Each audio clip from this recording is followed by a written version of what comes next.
pessoal, tudo bem? Sejam muito bem-vindos de volta aqui ao nosso canal. Eu sou a Lígia Guelfi e hoje a gente vai retomar um projeto que a gente tinha aqui, uns 3, 4 anos atrás no canal.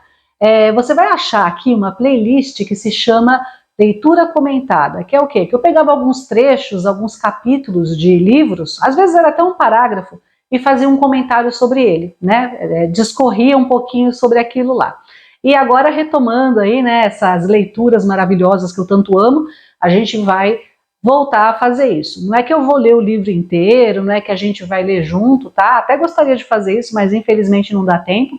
É pegar alguns capítulos e ir comentando com vocês, tá? O primeiro livro é um livro muito querido, né? É o primeiro livro dessa retomada, né, gente? Porque já teve isso no canal. É o Alegria e Triunfo. Vocês lembram desse livro? Já tem resenha dele aqui no canal, já falei dele várias vezes. Se você nunca ouviu falar desse livro maravilhoso, eu vou deixar a resenha dele aqui embaixo na descrição, tá? O link para que você assista. Mas é um livro muito antigo, mas muito bom, né? Que fala do quê? De mentalismo. Mentalismo é um outro nome que se dá à lei da atração. A resenha que tem aqui no canal desse livro é bem antiga, acho que tem uns 4 anos. E muita gente deixou nos comentários assim, nossa, esse livro mudou minha vida, eu aprendi muitas coisas com esse livro, que esse livro foi muito importante. Para mim ele também foi muito importante, né? E agora eu estou relendo e resolvi compartilhar com vocês algumas impressões que eu estou tendo com essa releitura. E claro, sempre deixo o link da Amazon também na descrição do vídeo, se você quiser comprar para ler, né? Se você não tem ainda, eu deixo sempre o linkzinho aí embaixo. Bom, vamos lá então, coloquei meus olhos aqui para enxergar Alegria e Triunfo, da editora Pensamento, Lourenço Prado. Lourenço Prado é um nome meio, né, é um pseudônimo, aí vocês vão entender no vídeo da resenha. Vai lá assistir que vocês vão entender, tá? Aqui tem várias marcações e tal, mas a gente vai começar pelo capítulo 1, né? O capítulo 1 aqui, gente, eu grifei algumas coisinhas. Capítulo 1, a vida é um jogo, né? O autor começa falando que a vida é um jogo. Quando a gente fala que a vida é isso daqui, ele falando, né, que a vida é uma luta, que a vida é uma guerra, que a vida não sei o quê, sabe quando a vida não é uma luta. A vida é difícil, não estou falando que é fácil, mas a vida não é uma luta onde você tem que ser um guerreiro e tem que lutar. A vida é um jogo onde você deve ser estratégico, onde você deve lutar, sim, mas com a sua inteligência, não com a sua força bruta, entende? É isso que ele explica aqui nesse primeiro capítulo. Quando você declara que a vida é uma luta, que a vida é uma guerra, é claro que você vai ter só problemas na sua vida, né? Quando fala assim, nossa, a fulana de tal, como ela é guerreira, é porque ela trabalha e ela sustenta os filhos sozinho, daí ela fala, eu sou guerreira mesmo, não sei o quê. O que ela vai ter? Sempre mais guerras, sempre mais batalhas. Então, se você fala isso, toma cuidado, tá? De se colocar como um guerreiro, de se colocar como um batalhador. Você tem que pensar que a vida é um jogo, sim, claro, mas você ganha com a sua inteligência, nem sempre com a sua força bruta e com sacrifícios. A gente aqui, né, nós temos uma cultura judaico-cristã onde o sacrifício é muito bonito, é legal a pessoa sofrer muito e depois de muito sofrimento ela conseguir algum êxito, né? Mas nem sempre precisa ser assim, gente. Não estou falando que você tem que dar golpes, que você tem que pegar o caminho mais curto, que você tem que, né, enganar as pessoas, não é isso. Mas nem sempre você precisa se sacrificar muito, ter um caminhão de sofrimento para conseguir o que você quer. Não tem pessoas que conseguem muitas coisas sem tanto sofrimento? Então, como é que você explica isso? Será que é só sorte ou será que é a postura que a pessoa tem perante a vida? E, né, tendo essa ideia aí da vida é um jogo e não uma guerra, eu vou ler para vocês um trecho para a gente já comentar. Então ele fala aqui, ó, assim, pois, para jogardes com êxito a partida da vida, é preciso educardes vossa faculdade imaginativa. Se tiverdes vossa faculdade imaginativa educada para imaginar somente o bem, realizareis em vossa vida todo o desejo justo de vosso coração, saúde, riqueza, amor, amigos, expressão perfeita de vós mesmos, enfim, vossos ideais mais elevados, tá? Então, falando como a imaginação, como aquilo que você pensa é importante. Gente, eu não estou falando aqui daquelas loucuras que a pessoa acha que se ela imaginar coisas boas, bonitas e belas e sair com a carteira dela na mão ou com o celular dela lá na Praça da Sé, assim, ó, andando, não vai acontecer nada com ela porque ela tem pensamento positivo e daí ela se blinda contra o mal. Não é isso. Não estou incentivando aqui, né, a falta de senso, né? porque a gente vive num mundo que é perigoso e você tem que se precaver. Você não vai deixar o portão da sua casa aberto só porque você pensa positivo, tá?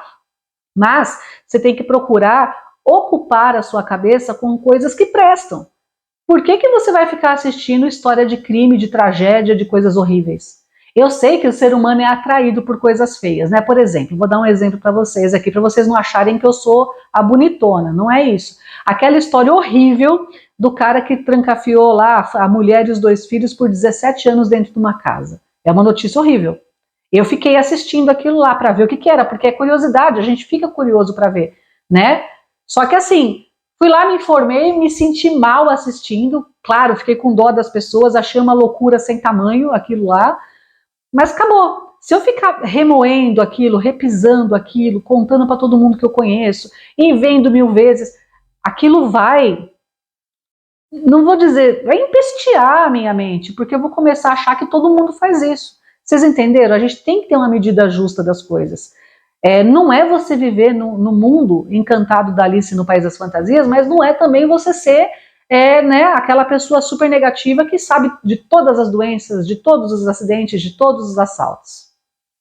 Entendeu? Então tentar se alimentar com coisas que prestam, com coisas boas que sejam construtivas, mas sem perder a noção da realidade que a gente vive, né, principalmente aqui no Brasil, que nós vivemos num país que é muito perigoso. Então a gente não pode ser também, né, o tolitolitolá que passeia na floresta e não presta atenção nas coisas. Continuando, a imaginação foi apelidada a tesoura da mente, pois está sempre cortando, cortando, cortando dia e noite as figuras que vedes nela, e mais cedo ou mais tarde encontrareis no mundo as suas criações. Para educardes com proveito a vossa imaginação, deveis adquirir conhecimento de vossa mente. Disseram os gregos, conhece-te a ti mesmo. Vossa mente é constituída de 3 departamentos, o subconsciente, o consciente e o superconsciente. Aqui, vocês vão ver que é uma linguagem meio arcaica, né? Porque esse livro foi escrito faz muitos anos, né? Vocês vão ver lá na resenha eu explicando tudo. É um livro muito antigo, então tem um português muito arcaico, com o uso do vós ainda, né? Aqui ele fala de você conhecer a sua mente. O que eu transportaria isso para hoje em dia? Tente entender como a sua mente funciona e baseado na psicologia clínica, né? Tem tanto material aí para vocês, gente, para todos nós, né? De psiquiatras muito legais que falam de maneira fácil para a gente entender tanta coisa. Se você não entende como a sua mente funciona, e isso entra a ciência sim, e é muito importante a gente dar valor às descobertas científicas sim, mesmo que a gente seja espiritualista, alternativo, sei lá o quê, né? Tenta entender, né? A terapia cognitivo-comportamental, que é a minha querida, a minha preferida, se eu tivesse me formado psicóloga, com certeza seria comportamental, né? Fala sobre isso. A gente tem um pensamento que gera um sentimento e que gera uma ação. Isso é um modelo cognitivo, né? Então, você ficar pensando em coisas ruins, evidentemente você vai gerar sentimentos ruins e também, consequentemente, um comportamento ruim, um comportamento inadequado, um comportamento até prejudicial a você mesmo, tá? Então, toma cuidado com o que você pensa. Continuando, o subconsciente é simplesmente uma força sem direção. É semelhante ao vapor e à eletricidade, que executam mais coisas de acordo com a direção recebida, não tendo força intuitiva. Aquilo que sentis profundamente em vosso íntimo, ou imaginais com clareza, é impresso em vosso subconsciente e executado em todos os seus detalhes, né? E daí aqui ele vai dar vários exemplos. Então, gente, isso daí, né, já tem descobertas científicas a respeito disso. Na época que ele escreveu, ele dividiu dessa maneira bem simples, até baseado em Freud isso daqui, né, baseado na psicanálise, e em todo o conhecimento que a gente tem do inconsciente, de acordo com Freud e seus seguidores, os seus discípulos. Então, mas realmente a mente inconsciente, ela não tem um crivo, ela não tem um poder de julgamento. Qualquer coisa que você jogar ali, ela pega. Portanto, não jogue tragédia, morte, doença, roubo, coisas ruins para sua mente inconsciente, porque é aquilo que vai se manifestar. Se você não acredita que isso se manifesta no entorno, no mundo fenomênico, né, como dizia o Masaharu Taniguchi, vai se manifestar nos seus próprios comportamentos e nos seus mecanismos de defesa, tá? Então toma cuidado com isso.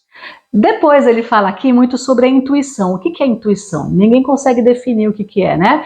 mas é uma vozinha que vem lá de dentro, pode ser uma voz, pode ser um sentimento, pode ser, né, uma coisa, e a minha intuição ela vem daqui, ó, eu sinto aqui na boca do estômago, cada pessoa vai sentir de um jeito. E aqui a intuição é um ensino recebido do íntimo, é uma voz interna, é um guia infalível do indivíduo e tratarei melhor de suas leis num capítulo posterior, porque depois tem um capítulo que ele fala sobre isso, tá? Se você quer depois que eu leia esse capítulo aqui para vocês e comente, deixa aí nos comentários para eu saber. E daí ele fala para a mulher fazer uma oração. O que é uma oração, gente? Uma oração é um decreto. Quando você faz uma oração, você decreta algo. É a força da palavra, né? A força que você coloca da palavra. Quando você fala, quando você profere palavras, você impressiona quem está ouvindo e o seu próprio inconsciente, no caso. Né? O que é a cura pela fala que o Freud tanto falou? Tanto, né? Ensinou para os outros. É o paciente falar em voz alta o que ele está pensando, elaborar, e ele se ouve. Você, quando você fala, você é a primeira pessoa que se ouve. Claro, tem pessoas que falam pelos cotovelos, falam um monte de besteira e não está ouvindo nada, a gente sabe. Mas quando você decreta uma oração, eu vou rezar um Pai Nosso, né, para o meu cachorrinho que está doente melhorar. Você está proferindo, você está decretando alguma coisa. Por isso que as afirmações positivas dão tão certo, por isso que os mantras funcionam, entendeu? E aqui ele ensina a pessoa a fazer um mantra, tá? Eu vou falar aqui para vocês a oração que ele ensina. Aqui ele deu um exemplo aqui de uma mulher que estava com um problema e ele ensinou. Então, olha só. Espírito infinito, que é quem? Deus, né? A força maior, o universo, o Deus do seu coração, aquilo que você acredita, né? Espírito infinito, abriu o caminho de maior abundância para mim, por exemplo. Você pode falar. Ou para tal pessoa, se você quiser beneficiar alguma pessoa. Essa pessoa, ou eu, né, sou um imã irresistível para tudo o que me pertence por direito divino. Gente, isso é um mantra poderosíssimo. Eu já usei muitas vezes e deu muito certo. Então é o quê? Ó, eu vou repetir o mantra em primeira pessoa, tá? Você fazendo para você mesmo.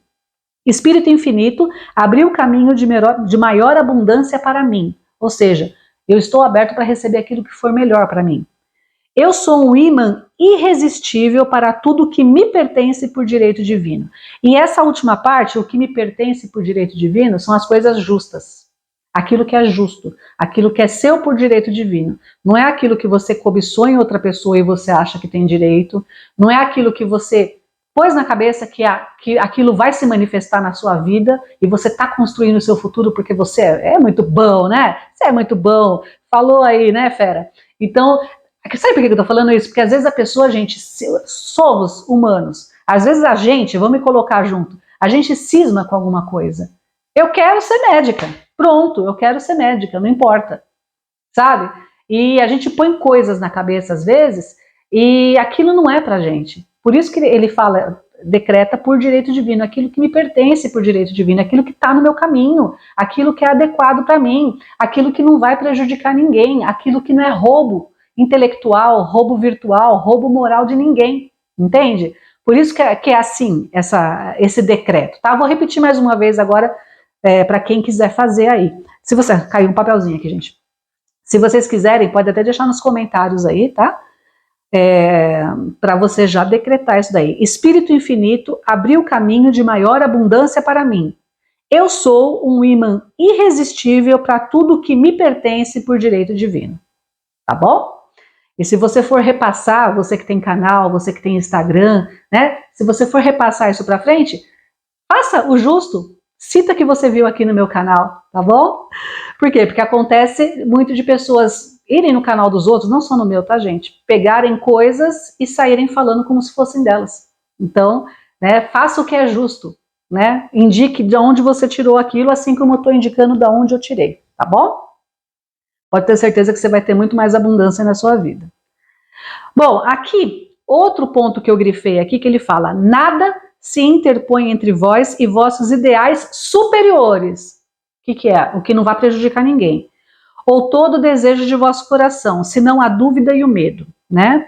Quando conseguirdes, ele coloca entre aspas, desejar sem aflição, todo desejo vosso será instantaneamente realizado.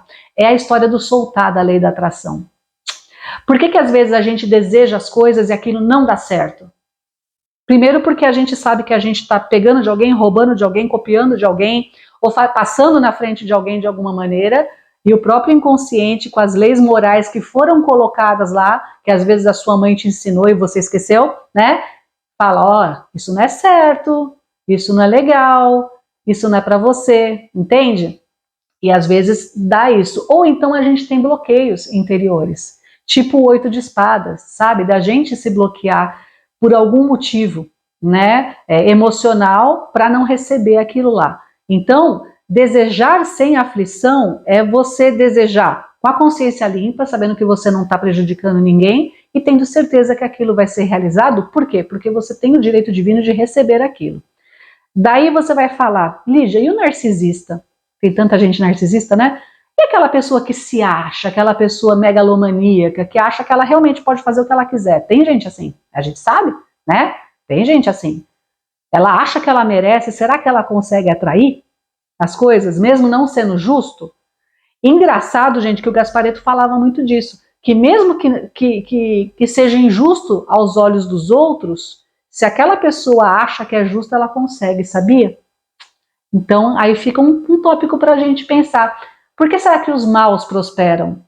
Por que gente que não presta prospera? Talvez porque eles não sintam culpa. Não sentindo culpa, eles liberam aquele fluxo para eles. É injusto? Claro que é. Mas quem sou eu para, né? O que eu posso fazer, gente? É só uma reflexão aqui, tá? Talvez seja uma resposta para o assunto de por que os maus prosperam. Às vezes porque eles não sentem culpa. Outro ponto aqui que eu adorei, né? Que ele fala, disse Jesus Cristo, por que temeis, homens de pouca fé? Podeis ver que é necessário substituirdes a fé ao temor, né? Ao medo. Pois o medo não é mais que uma fé inversa, exatamente. É a fé no mal ao invés de ser a fé no bem. Quando você tem medo, gente, medo da escassez, medo de ladrão, medo de desgraças, acidentes, todas essas coisas, o medo é a fé no mal, é a fé que vai acontecer alguma coisa. Voltando, não estou falando para você ser imprudente, para você sair fazendo loucuras, a gente tem que ter uma prudência, a prudência do eremita tem que estar com você o tempo todo, certo?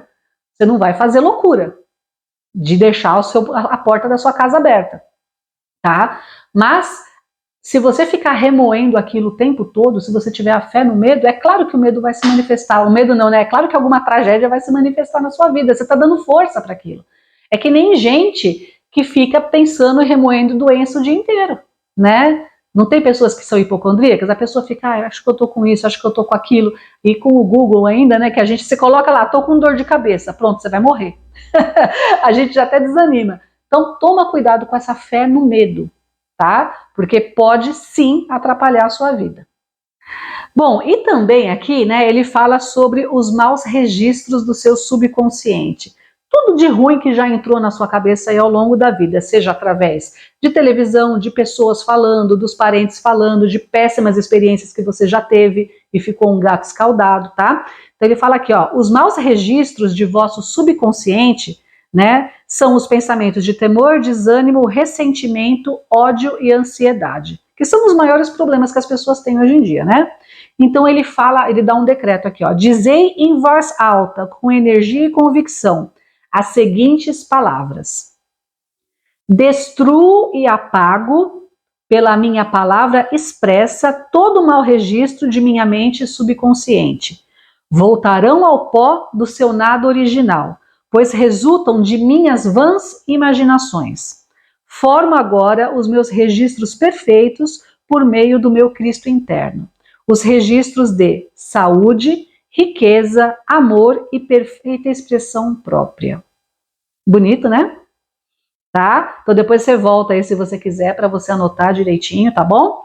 Essa afirmação você pode fazer uma parecida, não precisa ser igualzinha. Que é o quê? Eu apago, eu destruo, volta ao pó tudo aquilo que não presta, todas as más informações que estão na minha mente, subconsciente. Agora eu aceito na minha vida, eu recebo na minha vida, tô parecendo evangélica, né? Eu recebo na minha vida o quê? Abundância, riqueza, saúde, felicidade, amor, equilíbrio, né? Saúde mental, equilíbrio emocional. Daí você fala tudo o que você gostaria. Uma coisa que eu vou falar para vocês aqui. Quem já foi evangélico, eu já frequentei a igreja evangélica por 3 anos, até já falei aqui no canal, né, que eu namorei um rapaz que era evangélico, eu fui no embalo. E eles fazem muito isso, de falar com firmeza, receba, irmão, não sei o quê, não sei o quê. Eles estão decretando, gente, eles estão usando isso daqui, é mentalismo, né? De falar, eu recebo em nome de Jesus a fartura, a abundância. É ótimo isso, né? É um jeito de você realmente impressionar o seu subconsciente, claro, né, gente? Não estou desfazendo da fé das pessoas. Eu acredito muito no mundo espiritual. Realmente é um jeito de você orar, de você rezar. Não estou falando aqui que, né, a oração não vale nada. Vale sim, a oração vale muito e ajuda muito, viu?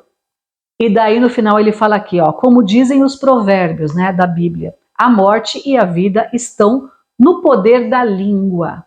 Portanto, afirmai que a vossa existência é uma expressão dos sublimes princípios da harmonia, amor, verdade e justiça, até que essas palavras fiquem perfeitamente gravadas em vosso subconsciente e se tornem elementos essenciais dos vossos atos. Certo? Agora você entendeu porque lá no canal Ariela Tarô, que é o meu canal de tiragens de tarô, eu sempre levo mantras para vocês repetirem. Pra gente, né? Não vocês só, pra gente repetir. Por que eu falo tanto das afirmações positivas? Tá? Eu uso isso há muitos anos, gente. Adoro. Eu acho que dá muito certo. Inclusive tem um curso que eu elaborei que chama Reprograme Sua Mente, onde eu uso afirmações positivas. É um curso onde eu ensino, eu estudei muito para fazer isso, tá, gente? Não é que saiu do nada. Né? Fui estudar muito, cursei 2 anos de psicologia, estudei muito programação neurolinguística, terapia cognitivo-comportamental, onde eu desenvolvi um método para meio que, não é que apaga as coisas ruins da mente, você substitui por crenças melhores. Então no curso eu explico o que são crenças, de onde surgiram as crenças, como modificar e como modificar as crenças e como usar afirmações semelhantes a essa para mudar a sua cabeça para ver se a sua vida anda, entendeu? Porque muitas vezes a pessoa fala, fizeram feitiço para mim, minha vida não anda, eu tô com os caminhos fechados. Mas às vezes é a gente que estraga tudo. A gente estraga o rolê todo, sem querer, né? Com uma mente negativa, pensando coisas ruins. Se você quiser saber mais sobre esse curso, dá uma olhada aqui na descrição do vídeo que tá lá. Conheça meus cursos online. Daí você vai clicar, você vai ser redirecionado para o meu site e lá vai ter a descrição desse curso aí, tá bom? Se você tiver interesse em fazer. Tá? De qualquer modo, eu adoro fazer esse tipo de conteúdo, vocês sabem que eu gosto muito de dividir o que eu leio com vocês, o que eu releio também, né? E indicar livros legais, tá? Então esse primeiro capítulo aqui a gente leu, comentou, vamos ver se eu pego outros capítulos, se você quer, coloca aí embaixo para eu saber, tá? Pegar outros capítulos do Alegria e Triunfo, que é um livro maravilhoso, para a gente poder comentar juntos, tá bom? Então é isso, se você gostou desse vídeo, deixa seu comentário, deixa seu like, se você não é inscrito ainda, inscreva-se, né? E a gente se vê muito em breve com mais conteúdos semelhantes a esse. É isso, gente. Um beijo. Tchau para vocês. Até o próximo vídeo.